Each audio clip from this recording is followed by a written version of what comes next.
तो फ्रेंड्स, जय हिंद, वंदे मातरम। Welcome back to our YouTube channel.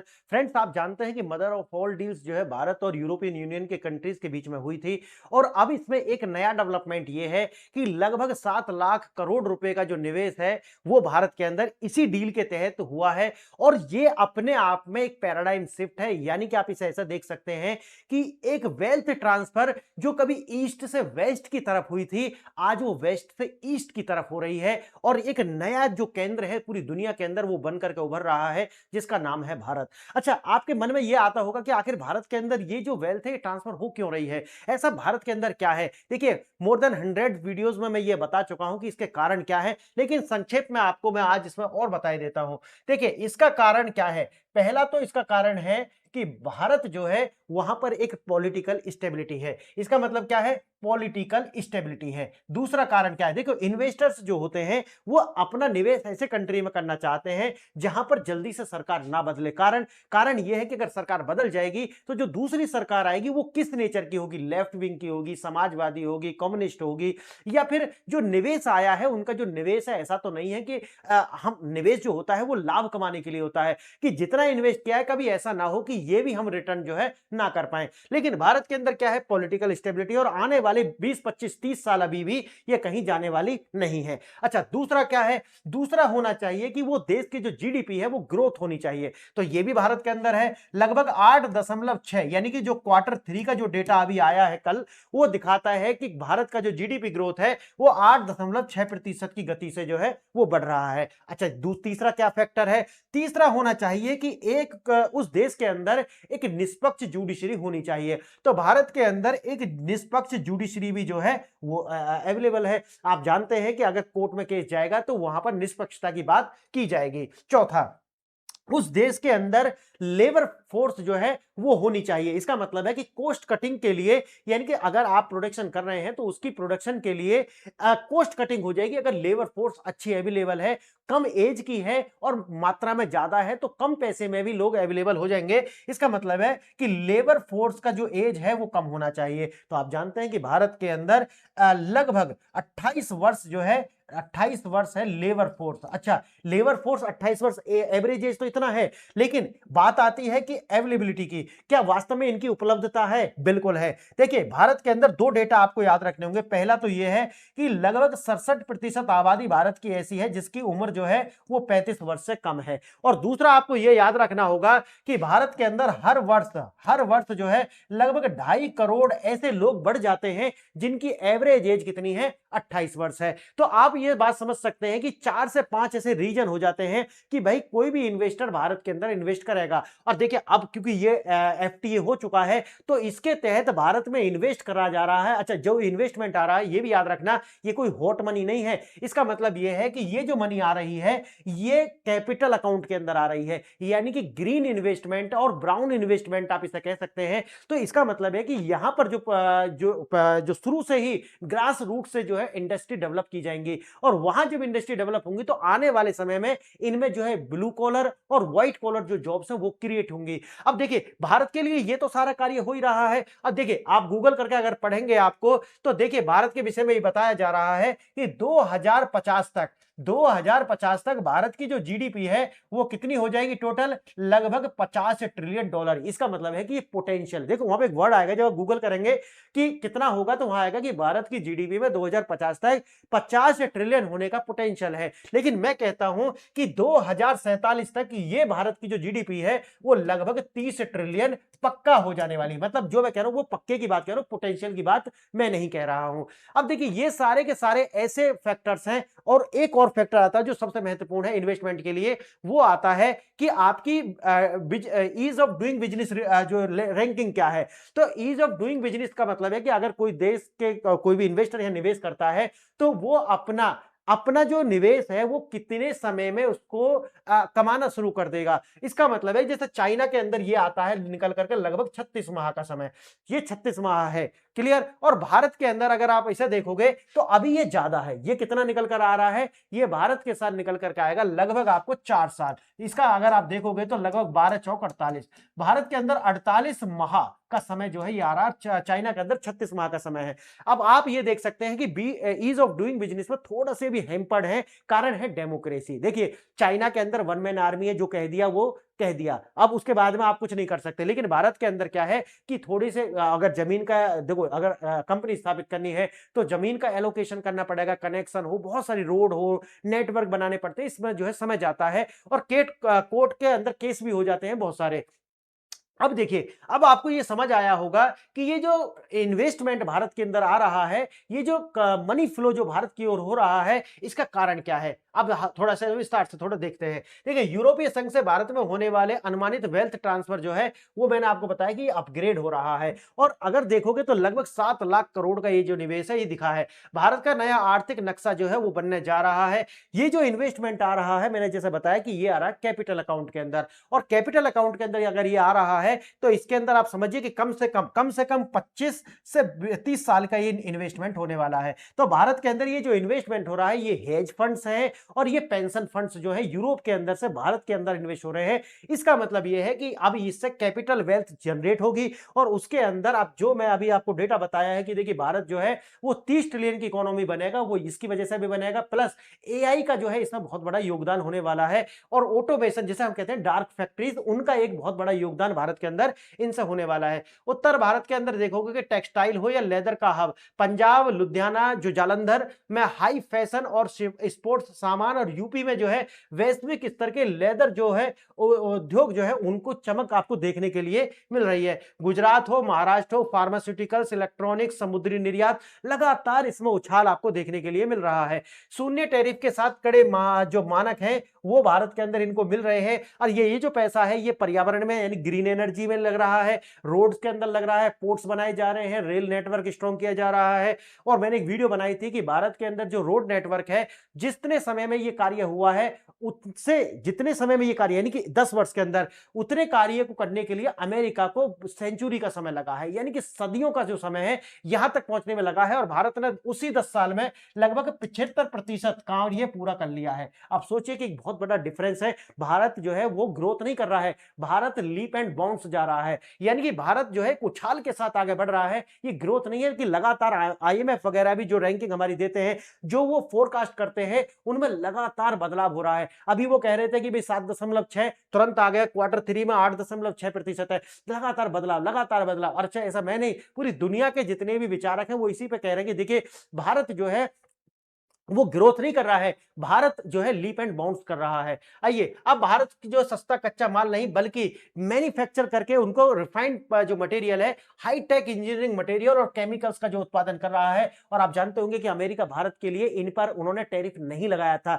सोचिए, भारत के जो केमिकल्स हैं, जो ये जो हाई इलेक्ट्रॉनिक्स जो है, इन पर भारत अमेरिका के द्वारा किसी तरह का टैरिफ नहीं था, जबकि जो हमारे लेदर्स हैं या ज्वेलरीज हैं या फिर फूड प्रोडक्ट्स जो होते थे उन पर ही सारा टैरिफ लगाया हुआ था, जो 18 से 25%, जो 50% की बात हुई थी।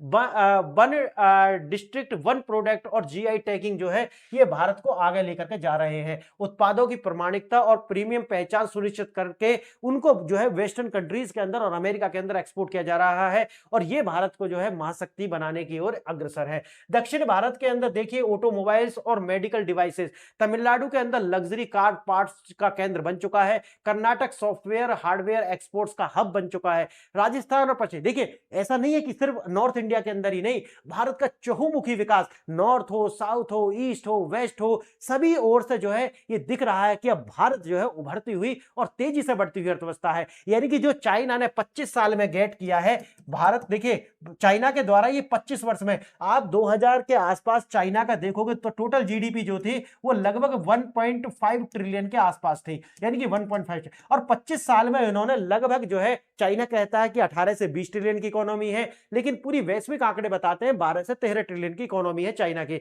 तो ये करने में उन्हें 25 साल लगा, लेकिन भारत आने वाले 9 साल में चाइना को पीछे छोड़ देगा 2035 तक, और 2047 तक जैसे मैंने बताया कि 30 ट्रिलियन तो हो ही जानी है। लेकिन विशेषज्ञों की माने, पूरी दुनिया के जो डेटा आ रहे हैं कि भारत को 50 ट्रिलियन की इकोनॉमी बनने की पोटेंशियल इनके अंदर है, और फैक्टर मैंने बताए हैं कि प्रोडक्शन के फैक्टर क्या क्या है और विश्वास के फैक्टर क्या क्या है।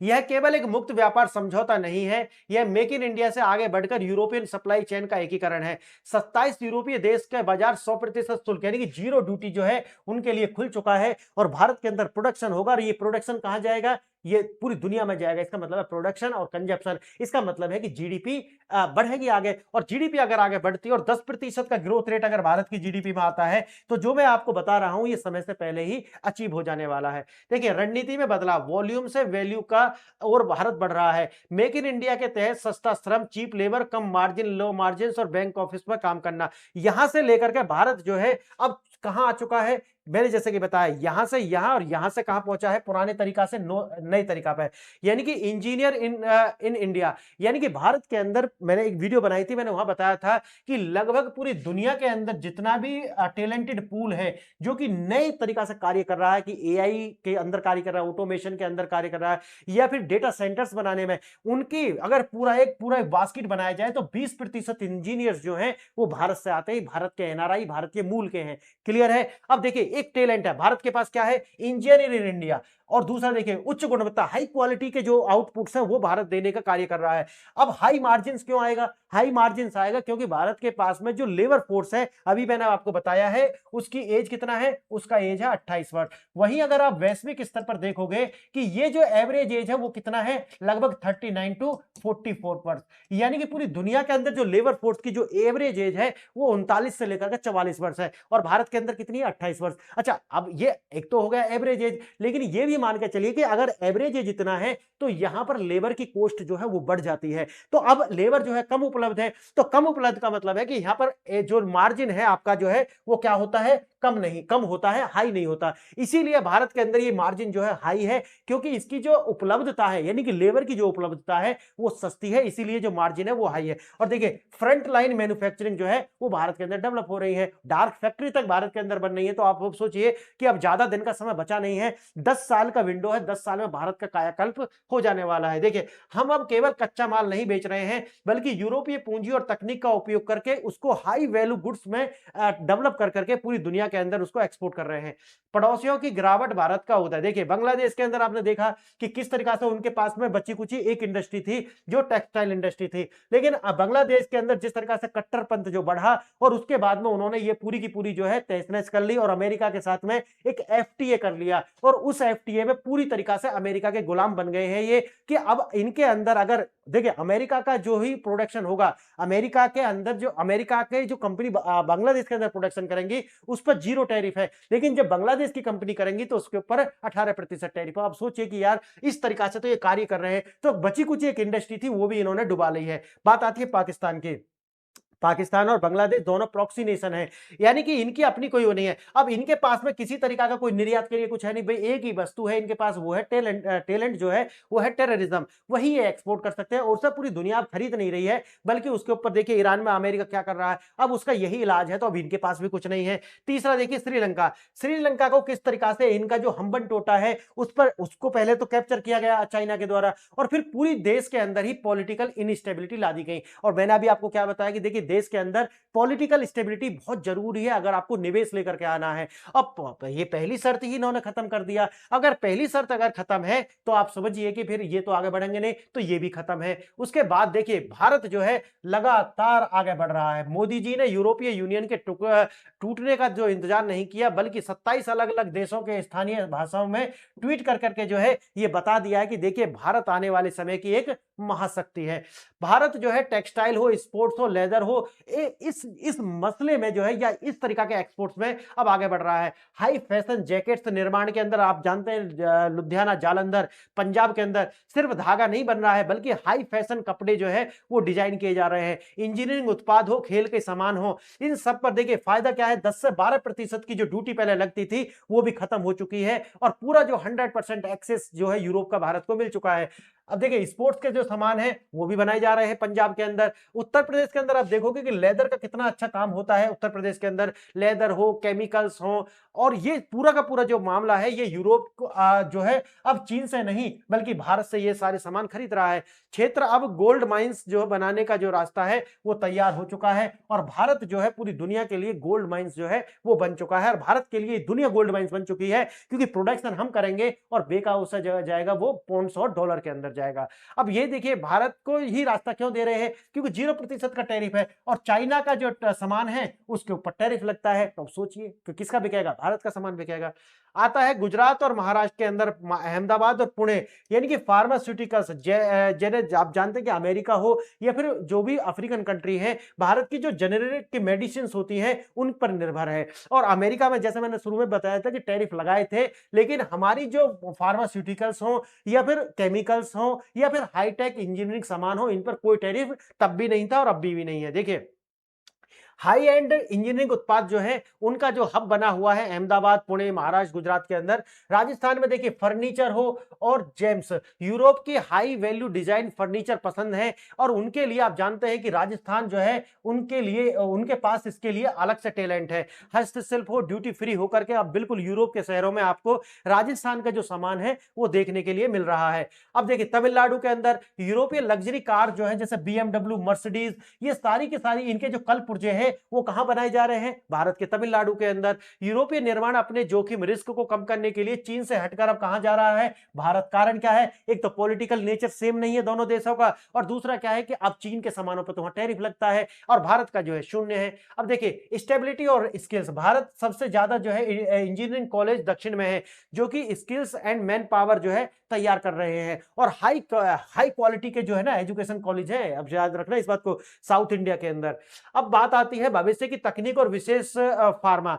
तो कर्नाटक आप जानते हैं कि सॉफ्टवेयर से लेकर के हार्डवेयर की और मेडिकल डिवाइसेस और एआई और इलेक्ट्रॉनिक्स, इसका जो हब है वो कर्नाटक बना हुआ है। तेलंगाना और Andhra Pradesh specialised pharma, Europe की बूढ़ी होती आबादी के लिए उच्च गुणवत्ता वाले विशेष दवाएं जो कि जेनेरिक मेडिसिन जो गुजरात के अंदर बनती हैं, अलग अलग मेरीन प्रोडक्ट्स जो है सीधे शिपिंग और लाइन जो है वो यूरोप के लिए खुल चुकी हैं। अब यूरोप एक कंजप्शन बेस्ड इकोनॉमी है और इसी तरह से आप जानते हैं अमेरिका जो है पूरी दुनिया के अंदर देखा जाए तो $902 बिलियन का जो है वो ट्रेड डेफिसिट है अमेरिका का। तो कितनी बड़ी कंजप्शन बेस्ड इकोनॉमी है और भारत का जो एफटीए उनसे भी बात चली रही है ना, अभी भी जो एफटीए हुआ था वो अभी एग्जीक्यूट नहीं हुआ है अमेरिका के साथ में, उसमें बात चल रही है और मुझे लगता है कि वो जल्दी उसके भी निर्णय आ जाएंगे। देखिए हमारा पूरा मार्केट खुल चुका है और चाइना का मैंने एक वीडियो बनाई थी कि देखिए 53 कंट्री में से 52 कंट्री के लिए दरवाजे खोले हैं, लेकिन बहुत ज्यादा लोग उसमें जाने के लिए इच्छुक है नहीं। कारण यह है कि उनको चाइना की एक दो शर्त माननी पड़ेंगी। पहला तो यह है कि वन चाइना पॉलिसी को सपोर्ट करना पड़ेगा, इसका मतलब यह है कि उनको ताइवान को चाइना का हिस्सा मानना पड़ेगा। जैसे ही ये करते हैं तो अमेरिका से तो अलग जा नहीं सकते और यूरोप के कंट्री तो ऐसा नहीं है कि वो चाइना के गुलाम बन जाएंगे फिर तो कुछ देशों ने कह दिया कि देखिए हम चाइना के साथ एक दो कंट्री है जो जाएंगे, बाकी नहीं जाने वाले हैं। वो भारत के साथ और यूरोप के साथ ज्यादा महसूस अच्छा करते हैं। देखिए जीआई टैग और वन डिस्ट्रिक्ट वन प्रोडक्ट, आप जानते हैं कि असम, पश्चिम बंगाल प्रीमियम चाय, लेदर प्रोडक्ट्स इनको लेकर के और यूपी अपना जो है वहां पर तो वन डिस्ट्रिक्ट वन प्रोडक्ट नाम का स्कीम ही चली हुई है। यूरोप में ऑथेंटिक उत्पादों की भारी मांग है। वन डिस्ट्रिक्ट वन प्रोडक्ट योजना के तहत असम की चाय अब यूरोप के कैफों में जो है एक प्रीमियम ब्रांड के रूप में जो है बढ़त बना रही है। चीन का माल भारत के रास्ते होकर न जाए, इसके लिए जीआई टैग सुरक्षा जो है वो हमने इसको दी हुई है। शून्य टैरिफ का मतलब शून्य मानक नहीं है, यानी कि मानक स्टैंडर्ड्स तो आपको हाई रखने पड़ेंगे। यूरोप ग्रीन एनर्जी और जो एथिकल लेबर की मांग करता है। हमने 2023 में ही अपने सौर ऊर्जा लक्ष्यों को पूरा करने के लिए और लेबर कानूनों को सुधार किया है। आप जानते होंगे कि जितने भी लेबर कानून थे हमने उसको कोडिफाइड करके 4 लेबर लॉज बना दिए थे, आप जानते होंगे इसका। यानी कि लेबर लॉज के साथ में हमने पहले ही कार्य 2019-20 में शायद ये लॉ आए थे, यानी कि 4 लेबर लॉज में हमने हमने इनको बना दिया था और बहुत सारे सुधार किए थे। इसी को देखते हैं, देखिए आज कितना फायदा दे रहे हैं ये सारा। अब देखिए यदि आपकी फैक्ट्री प्रदूषण करती है तो बाल श्रम का उपयोग होता है। ये सारी बातें जो है मैंने बताया है, इसका जो है बिल्कुल भी गेट कीपर नहीं किया जाएगा। यानी कि यूरोप के जो देश है कुछ स्टैंडर्ड यानी कि एथिकल वैल्यूज रखते हैं और स्टैंडर्ड मानक जो है उनको रखते हैं, लेकिन भारत ने इसके लिए पहले से ही जो है प्रिकॉशन लेने शुरू कर दिए थे। अब बात आता है मैनुअल काम अब नहीं चलेगा, आपको जो है लॉजिस्टिक्स और डेटा सेंटर्स ऑटोमेशन जरूरी करना पड़ेगा और वो भारत लगातार कर रहा है। मैंने जैसा आपको बताया डार्क फैक्ट्री आप खोज करके देखना, भारत के अंदर एक डार्क फैक्ट्री शुरू हो चुकी है और इसी तरीके की अभी 4 और लाइन में है। यूरोप को केवल उत्पाद नहीं बल्कि स्किल्ड लोग लगभग 20 लाख लोगों की आवश्यकता है, भारत इसे प्रोवाइड कराएगा। वो अलग वीडियो क्योंकि लंबी हो जाती है, मैं सारी बात शेयर नहीं कर सकता एक वीडियो में। R&D, भारतीय व्यापारियों को अब रिसर्च और डेवलपमेंट पर पैसा लगाना होगा। यूरोप तकनीक और जो मशीनरी देने की तैयारी जो है वो भारत के अंदर हो रही है। और मैंने जैसा कि बताया है कि देखिए ये भारत अगर कर लेता है, जो मैंने अभी आपको बताया 4-5 पॉइंट्स जो हैं, अगर भारत कुछ कुछ तो प्रिकॉशन ले लिए हैं, कुछ कुछ आपको लेने होंगे, अगर ये आप कर लेते हैं तो आप समझिए कि यूरोप हमारा एक बाजार बन करके रह जाएगा और आने वाले समय में आप ये इन्वेस्टमेंट और बढ़ता हुआ देखेंगे। और दरवाजे खुल चुके हैं, बैरियर्स हट चुके हैं। आज ये 6 से 7 लाख करोड़ जो दिख रहे हैं ये आने वाले समय में और बढ़ने वाले हैं। यानी कि अब हम जो है मिडल मैन नहीं है बल्कि वैल्यू क्रिएटर बन चुके हैं और इसके लिए जो भी प्रिकॉशन सरकार ले रही है, जो कदम उठाए जा रहे हैं वो उठाए ही जा रहे हैं। और आने वाले समय में जो मैंने आपको बताया है कि भारत एक महाशक्ति बनेगा और यही वो रास्ते हैं। आज यूरोप और अमेरिका और जितना भी हम कहते हैं ग्लोबल साउथ, तो ग्लोबल साउथ के जो कंट्री है वो भारत का एक बाजार बनने वाले हैं। भारत के अंदर प्रोडक्शन होगा, दुनिया में वो एक्सपोर्ट होगा और चाइना का जो विंडो था वो हो चुका है समाप्त। तो फ्रेंड्स आज वीडियो देखी इसके लिए धन्यवाद। जय हिंद।